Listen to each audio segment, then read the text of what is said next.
What is up, YouTube? Matt McAdam here, your truck editor at Driving Line, with another episode of Chasing Dust. Today I'm at one of the premier Jeep shops in Southern California, Rebel Off-Road. We're gonna be talking to a friend of mine here named Taylor, who's got a Gladiator that he's built for SEMA. It's back from the show. You guys may have seen it in the last episode when I was walking around the Upper South Hall.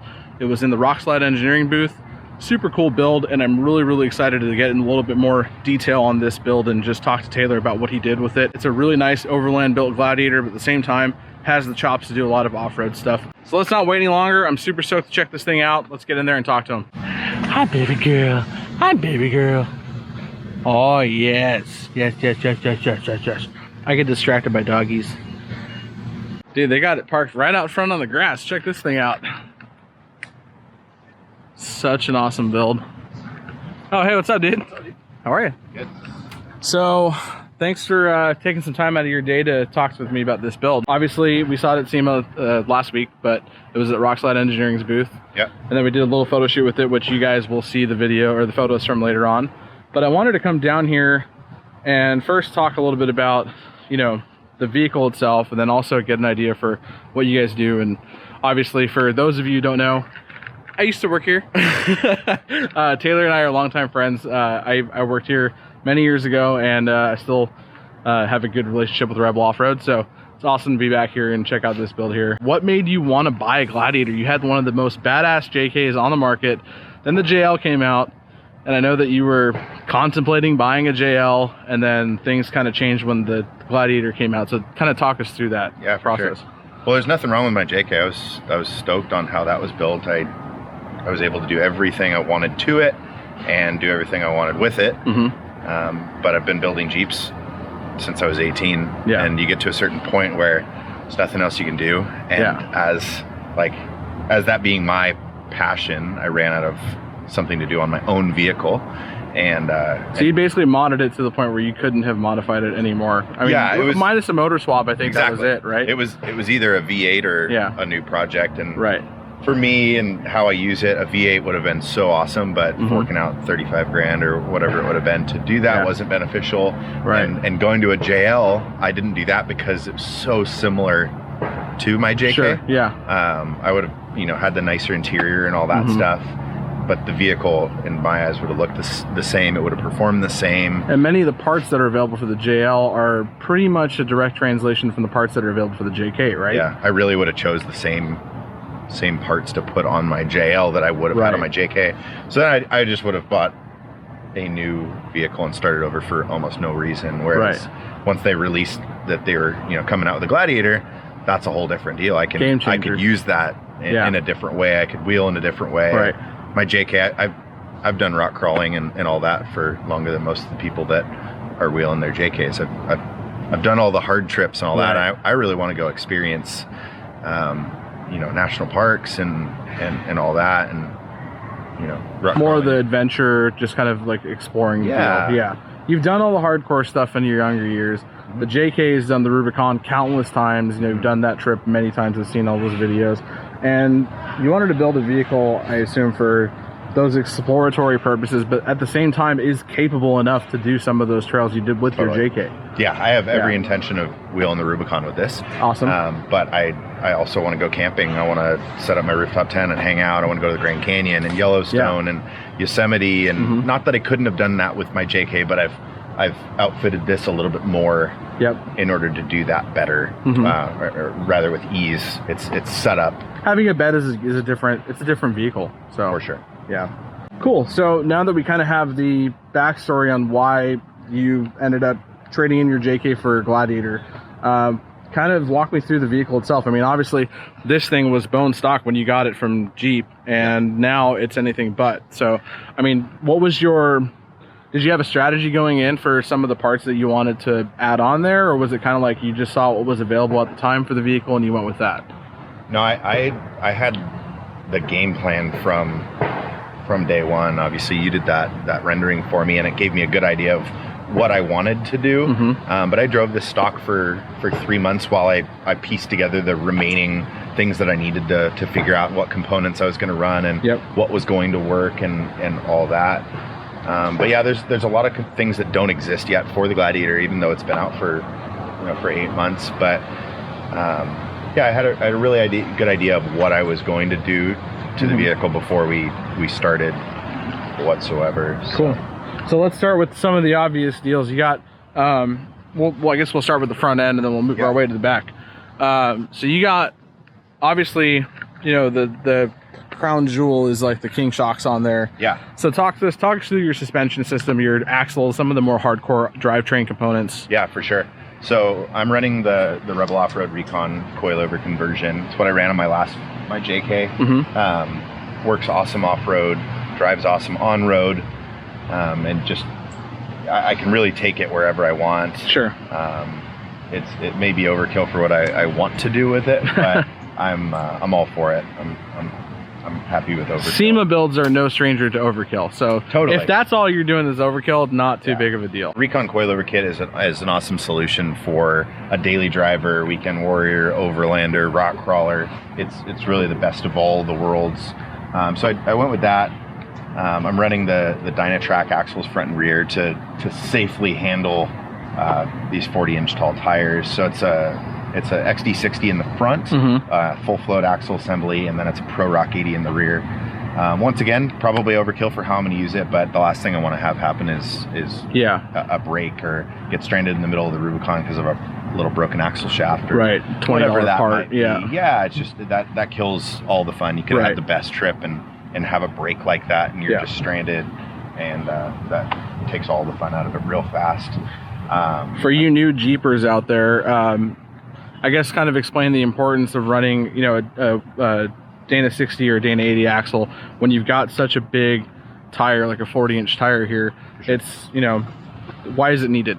Yeah, so when you go up to a 40-inch tall tire, it's a large mass of rubber that's turning. So on factory axles, you have for the rear, it's a semi-float axle. So basically the axle shaft is all one piece. So that bolts to the wheel and it goes all the way to the pumpkin where the differential is. And all of the weight of that tire, all the torque is twisting through that axle shaft. So you'll actually go to a full float axle assembly where all the weight of that wheel and tire and all that torque is resting on a hub. And then when you pull that cap, you've got an axle shaft that goes through, but the load of that wheel and tire isn't on the axle shaft. It's running on a hub, and just the forward and backward torque is what's translated through that axle shaft. Obviously, then you've got way bigger steering components on a Dana 60. Yep. From the knuckle to the C's here to the U-joints. Pretty common failure parts on a factory Dana 44 axle. Absolutely. Those factory components they're designed to handle a 32, 33-inch tall tire. Yeah. We've seen people break those axle housings with 35s, right? Depending on the use. So when you run a 40, obviously that's a whole different. Yeah, and you're beyond the point of beefing up a factory axle when you're running a 40-inch tire. You're pretty much at a point where if you're going to use the vehicle for off-road use, then you want to upgrade the housing altogether. Absolutely. Yeah. Yeah. You only can go so far. You can do it. You know, Dynatrac offers the Pro Rock 44. That's adequate up to a 37, in my opinion. You know, you can break anything for sure. Yeah. But when you go into 40s, it really should run Dana 60 axles, from the axle tubes to the thickness, to the outer diameter, to the size of the locker, the size of the axle shaft, the size of the ring and pinion. Yeah. Everything is just huge. That's a good point. The ring and pinion is much bigger, so you have a lower chance of breaking a tooth or something on that. Yeah. So as you re-gear to a higher point, the pinion gear gets smaller. So people think, all I need to do is re-gear it and they'll put 538s on it if it's good. Yeah. And then you drive it off road once, you chip the teeth on the pinion. And you don't realize your pinion gear is like the size of an ice cream cone at that point, and it's just like way too small for that. Not enough contact.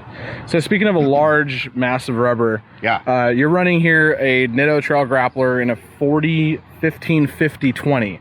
So that's a ridiculously wide tire, and I gotta say that the 40-20 is a great proportion tire. I think a lot of guys like to run the 17s with 40s, but I think that's just, it's a little too balloony for my liking. I like the 20. It's a good proportion. It's kind of like a 37-17. Yeah, exactly. Yeah.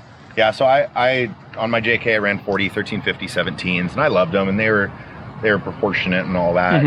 But I wanted to run 20s. I thought 20s were unique. They looked cool, and I never did it on that one. And on this one, I was just like, I'm going for it. It's a truck. It's more spread out. It's longer. It can rock 20s. Sure. And yeah, to your point, the sidewall on a 40/20 is the same as the sidewall on a 37/17. Yeah. So I've got plenty of rubber. I'm not.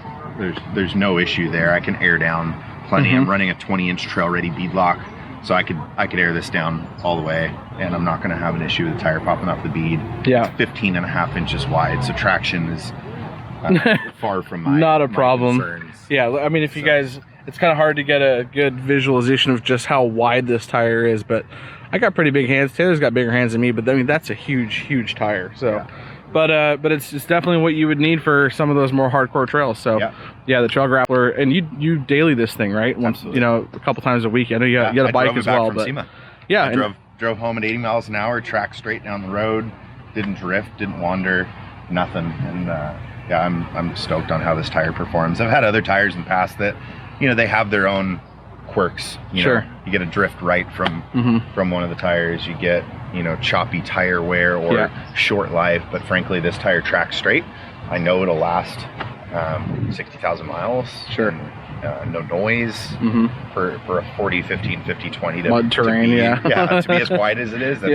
That's awesome. So I'm super impressed with this tire, and we do it on a lot of the vehicles we build here. This is a go-to for a mud terrain. Like I said, quiet, lasts long. It's an awesome tire, no punctures. So yeah, that's great. Awesome. It's definitely been used a lot in hardcore applications. So let's move on to, while we're at the front of the Jeep here, you got stock motor in this, right? You haven't touched anything on it. Yeah, so I've just got an S&B filters intake on it, and then a Borla exhaust. Okay. My goal here is reliability. I really just want this thing to start up every last time, get me through the trail. Get you home. Yeah, I've had issues with motor issues in the past. Superchargers and stuff. I've driven a Jeep fast, which is nothing to brag about. I don't need to go fast. I honestly I want to get from point A to point B completely reliable. Last thing I don't worry about on this thing is whether or not it's gonna run. So there's plenty other components on here that I may need to worry about. So that's no fun. But I'm happy with the power. It's got the 8-speed automatic transmission. That's the game changer, is the transmission. Absolutely. I mean, I think that if anyone needed to upgrade from a JK to a JL, if anything, that is the biggest upgrade. Absolutely. Is that transmission. That's what I tell everybody, is the transmission is all the difference. I had this exact same motor in my JK, and it was slow. And now I'm actually only running a 48 gear with a 40/15/50, and like I said, I cruise 80 miles an hour on the freeway at 2,200 RPM. So I'm just putting along. On a 40. That's crazy. So I'm really happy with how that works. So. Kudos to Chrysler on that one. So you got obviously this Jeep was in the Rockslide Engineering booth. You got a lot of their armor on there. Their front bumper looks great. You have a Warn, what is this, a 12,000? This is a 10S Platinum. 10S, okay, cool. Yeah, so that's their wireless winch. Awesome, like that's as good as it gets. Oh yeah, definitely. And then it's running Rockside Engineering's front bumper. It's a steel bumper, built-in winch tray, awesome bumper. I went no hoop just to do something keep it a clean. bit different. I've had the big old bars and stuff like that, but I have no purpose for that. It's off the ground enough. This is a big enough bumper. If I hit something, I'm not worried about it. Sure. Cherry on top, I got the Factor 55 Link E, and their Haas Fairlead there. Always great products from those guys. Awesome products. Which headlights are these? Because I actually haven't seen these before. So literally, Casey was just here half hour ago, put these in. But this is their Gravity Pro series headlight. Oh, nice. So it's got it's a projector LED headlight, plug and play. So you haven't even tested them out yet. No, hasn't been dark. Just put it in. So nice. Awesome headlight, and I'm really happy with those headlights. I had the little candles before, the little halogen factory lights. ones. Oh my God, that's one thing. If I got to make one plea to FCA is dude, just, I know that you guys offer the LEDs with the Rubicons now, but step up the factory, sport headlights. They're literally useless. They are, and it's the first thing everyone upgrades. So it's come on. If I had a flashlight in the cab, I would be doing sufficiently better than factory sport headlights. Totally. Yeah. So, I love your Nemesis fenders. I love them on your JK. Yeah. They're, to me, one of the more unique fenders out there, because yes, they're a flat fender, almost like an old Willys style. Yeah. But they're aluminum and they're super thin, but they are very strong. Like you can lay them on a rock or something. You don't have to worry too much about, you know, breaking the thing in half. Yeah. So yeah, I'm super happy. I've run these flares for the last 8 years or whatever it's been since I had my JK. And, they're unique. They have a factory flair to them. Yeah, you know, pun intended. But I can color match them and have them look really nice. But like you said, they're strong. I've leaned these things up full weight of the vehicle on a rock on the Rubicon, and you know, I'll scratch the flare a little bit, but it doesn't budge. It's completely strong. So I'm really happy with these. I don't think there's really a fender that looks the same way, that fits. No, they're very unique. Yeah. And you have their inner fenders also, which is a nice way to cover up a lot of the underbody stuff that's that factory normally exposed. Plastic liner is nothing pretty. And you need to cover up all those electronics and all that to make sure you're not getting any water, and it's not appealing to show that stuff off. So running their inner fender liners and looks good. So running down the body, the biggest, I guess one of the flagship items that Rockslide Engineering offers and has always offered is their step slider. Yeah. And I'm really happy to see that they're making one for the Gladiator, which is a little bit longer than the Jeep ones. So without trying to explain what one of these does, you wanted to show us? Yeah. Rockslide Engineering step slider is a full functioning rock slider. You can hit this on rocks, you can land on it. The step itself doesn't budge, it's completely tucked away. But then you open the door and look at that. There comes the little switchblade of a step, and you can easily get in. So yeah, awesome product. I had these on my JK and wouldn't have it any other way on this one. Is it just me? Like, maybe I haven't been around Jeeps in a while with these on them, but they feel faster than the ones that were on the JKs. Oh, they're way faster. Okay. Yeah, then it's not just me. The actuator, and it's literally a switchblade. That's crazy fast. Awesome step. It's got a light kit, so when you open the door at night, you can actually see it rather than clip an ankle. And one of the cool features is I think you can switch it to where if you're laid up on a rock and you have to get out and winch or something, and you open the door, it doesn't actually actuate the step, right? Yeah. So there's a switch to just cut power to them. Yeah. So like when I do the Rubicon, I just turn them off. Yeah. And that way, if I hit them on a rock or whatever, and then I open the door, I'm not worried about it deploying and hitting something or clipping it and ripping it off or whatever it might be. Yeah. It's just gonna stay up the entire time. So that's a nice feature, just to kill them. Not kill the power going to it. Yep. Yeah. Really cool stuff from Rockslide. Yep. So moving on to the rear suspension, you have again King shocks, factory control arms back here. Yeah, for now. Okay. So somebody comes out with a good solution for control arms. I'm running the TerraFlex Alpine IR arms up front, and I intend to run a long arm on this from TerraFlex, but it's still in the R&D process. So are those considered a mid arm up front? Okay, Yep. so they're adjustable, but they're more or less factory length. Correct. Yeah, they're a hair longer than factory. Yeah, I have every intention of running long arm on this, but until it comes out, I'm stuck. Pretty happy. So I'm running a King 2.5 rear shock with a compression adjuster on there, and then just a rear spring. The spring setup back there just handles the weight really well. Yeah. So I'm happy with that. I've got a whole bunch of gear back here, and I'm not worried about the rear sagging. It just works. So yeah, Rockslide Engineering came out with a little slider for the back here. Obviously, everybody's aware and vocal about the Gladiator being long. Sure. So yeah, Rockslide Engineering came out with a little slider back there, so I can actually hit that. It rolls into the rear bumper there, so I've got all of my protection. At the first quarter of next year, they're coming out with an awesome product that was released at SEMA, and that's a functioning drop-down slider for the corner, so you'll be able to access the rooftop tent and the bed and all that at the push of a button. So that's super handy. Really cool product. Honestly, one of the most innovative things I saw at the entire SEMA show. Right. You get a whole bunch of the same old, and Rockslide Engineering is pushing it, coming out with something new. Yeah, always innovating. Their rear bumper looks really good too. Yeah, brand new products for them. They debuted this at the show, so it's got a factory flair to it. It uses the factory tow hook. It's got the factory reflectors in it. You can put your backup sensors in there if you want.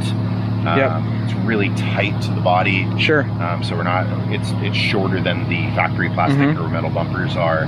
So that's nice. But it allows you to walk around the whole thing if you're setting up a tent or whatever. Yeah, there's no edges jutting out at you. You have a good foothold right here.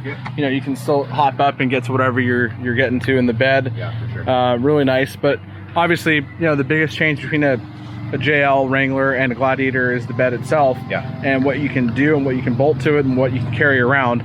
Yours is certainly not empty. It has a really cool Rebel off-road bed rack that I was checking out at the show. And you guys have some really unique features to this bed rack that I haven't seen on some other ones that are out there. Yeah, for sure. So we there's obviously a whole bunch of different bed racks out there. At the beginning, there's only a few, and they weren't checking all the boxes that we really wanted out of a bed rack.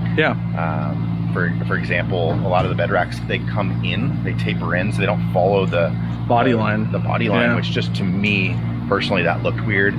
They weren't going the entire length of the bed. They were stopping where you could mount.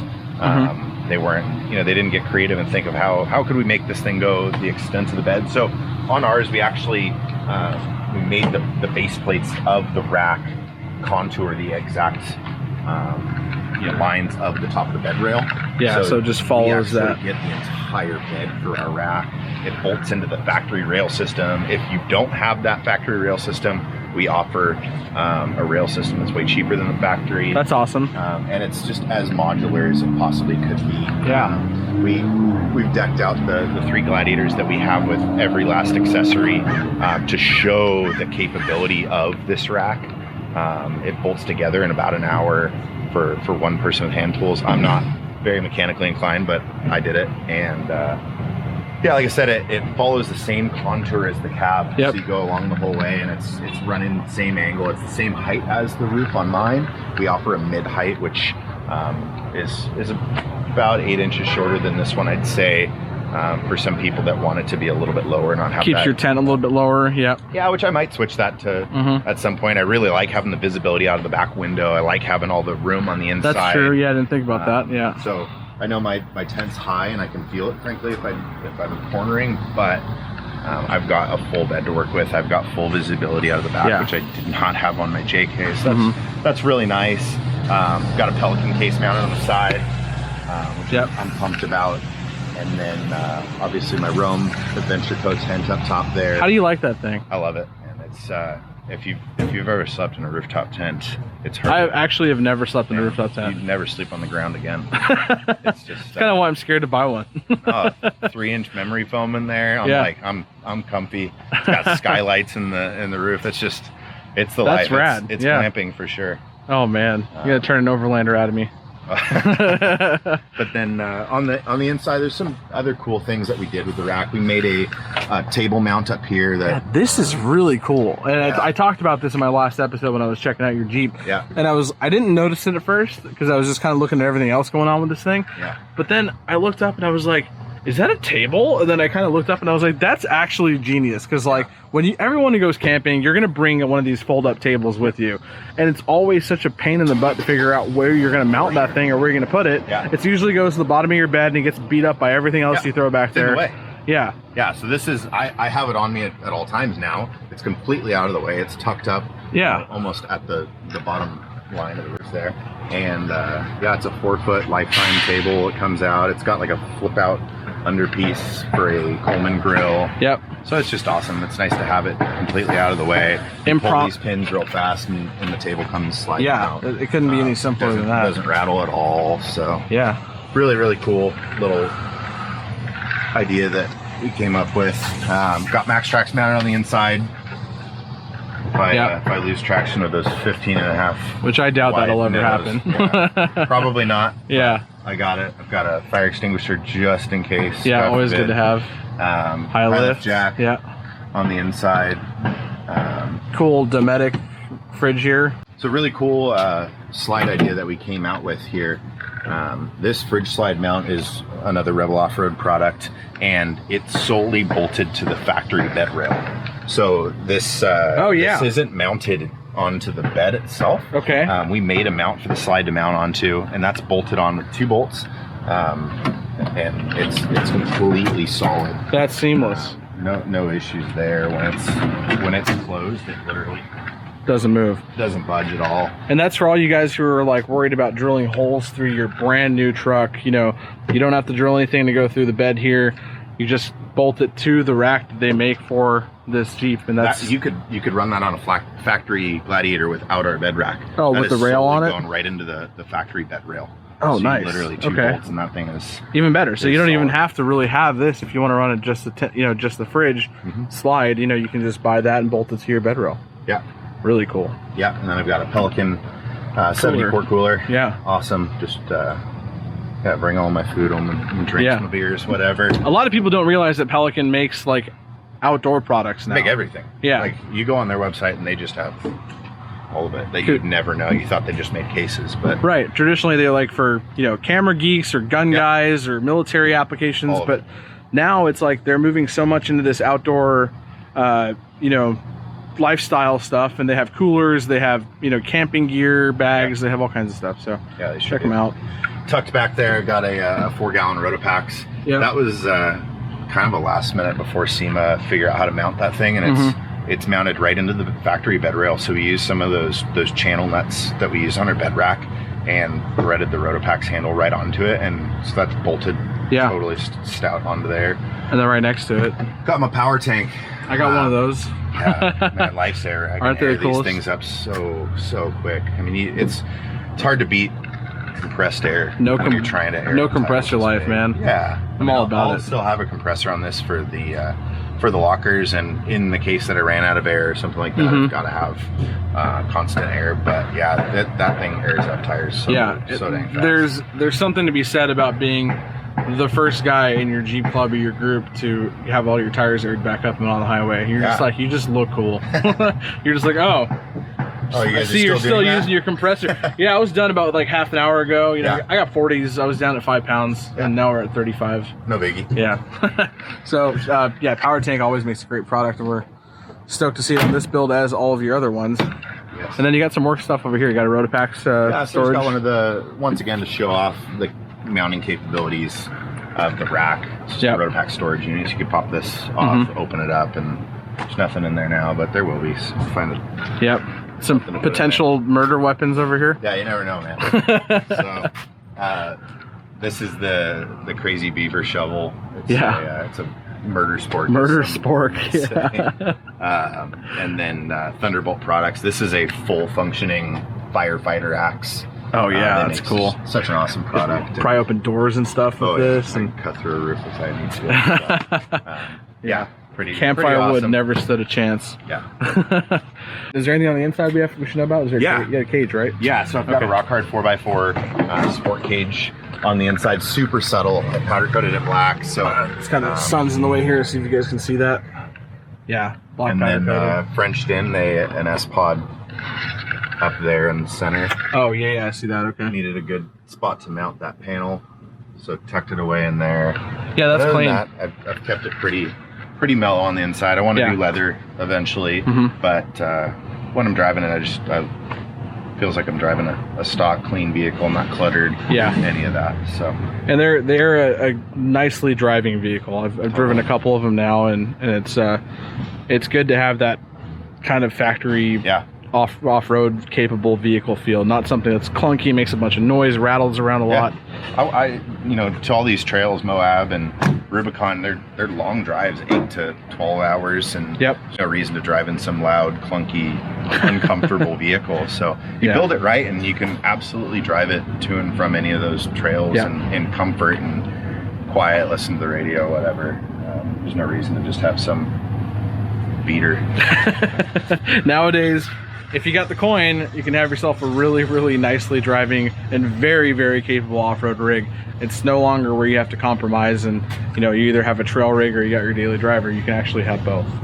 You got some lights up on the roof, on the bed rack as well. This is like KC's. It's almost like their Pro 6 bar, isn't it? Or it is a Pro 6. Yeah. So that's their 50-inch Pro 6. Yeah. I didn't want it on my windshield. I had it there on the last one. And between the Pro 6 bar and the roll cage in there, I had a limited visibility there. So I decided to mount it on our Explorer rack. Yeah, it's a good spot. It's on top of the roof line. So it's tucked back there, and then I've got a couple of the Pro 6 pods on the A-pillar. Yeah. Just to give me some auxiliary light and help out there. So love the old school round light look. Yeah, but it's a super bright LED light. Yeah. Did you have those covers custom made, or did they make a silver? No, they only make it in yellow. I had the KC logos wrapped in silver. Oh, nice. Okay. Just to match. Yeah, there's no yellow on this thing. Yeah, it's a really good subtle touch there. Yeah. Makes the Jeep kind of all come together with the lights and stuff. I agree. Yeah.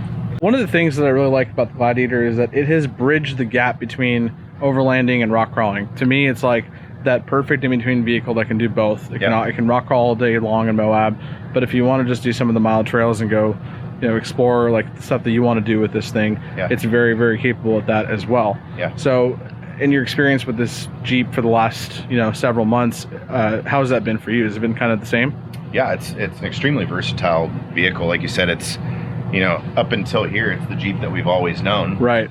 But then you throw a bed on it, so you just have so many different capabilities with it. I had this thing off-road day 1 and 2 of owning it, and even on the way home from SEMA, took it in the dirt to see what it could do, and I'm really, really happy with it. Like you said, it's so unique to drive a vehicle that drives as nice as it does, but can do what it does in so many different various terrains. Yeah. So I'm extremely happy with it. It's a very unique vehicle, but it's true to its roots. It's a Jeep for sure. Awesome. Well, yeah, I guess that pretty much wraps things up for the Jeep, but I wanted to, before I left, get a little word about what you guys do here at Rebel Off-Road. I mean, awesome. I obviously know what you guys do because I worked here, but I want you to, in your words, just kind of explain what you guys do here at the shop here. Yeah, absolutely. So we're an off-road shop. We specialize in awesome. So we build some of the best Jeeps in the world, in my opinion. We do Tacomas, we do 4Runners, Tundras, everything. But we're really, really well known for our Jeep builds. And we're all enthusiasts here. We all have fun. We all have our own rigs, but we have a blast with building people's dream vehicles. So we do it all. If it's a front bumper and a winch to a complete build, just like this, from A to Z, we do that. But we're here for every step of the project for people. So wherever we can get fit in, we're happy to be a part of it. And like I said, we really enjoy what we do. We're blessed to be able to build off-road vehicles for a living. So awesome. No bad days. Where can our viewers find you guys? We are in Laguna Hills, South Orange County. Okay. And if you're not local, you can go to their website, rebeloffroad.com. We've got a whole bunch of products on our website, or give us a call. Talk to me. You can ask me about this thing, or any of the other guys here would be happy to help you out. Yeah. So super awesome stuff. Like you heard Taylor, it's a shop that does everything from just a simple maintenance if you want to look over something before you go wheeling to, hey, I don't even have a Jeep yet, but I want to build one of these things. Can we make it happen? And the answer is yes, they can. So I want to thank you, Taylor, for spending the time with me today and kind of showing me your Gladiator after it's been built. I've seen it stock. I saw it at SEMA, but it's not the same as hearing it from the person who built it. So super awesome. Thanks for spending the time with me. Appreciate it, dude. All right, brother. Yep, we'll catch you around. All right, see ya. Okay, thanks.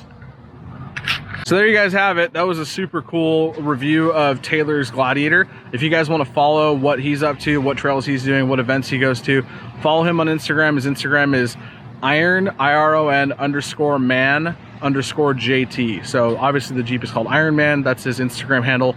Shoot him a follow, shoot Rebel Off-Road a follow. They always put up some really cool stuff. If you're a Jeep person, you're gonna love everything that they put up there. Next week, I am actually traveling to Saudi Arabia for the Riyadh Auto Salon, which is a brand new car show, which also has an off-road component to it, that's being held in Riyadh, Saudi Arabia, which is the capital of Saudi Arabia. I've never been to the Middle East before. I've never been anywhere that far away from the US before. So, I mean, the only international that I've ever done is Mexico and Canada. So that's, I guess, in some ways doesn't even count, but I'm really, really excited to go check out this auto show that they're putting together. I'm hearing a lot of really cool things coming out of that.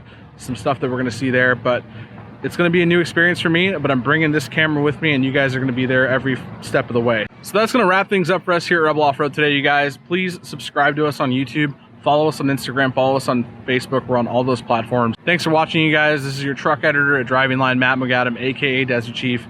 I'll see you guys in the next one.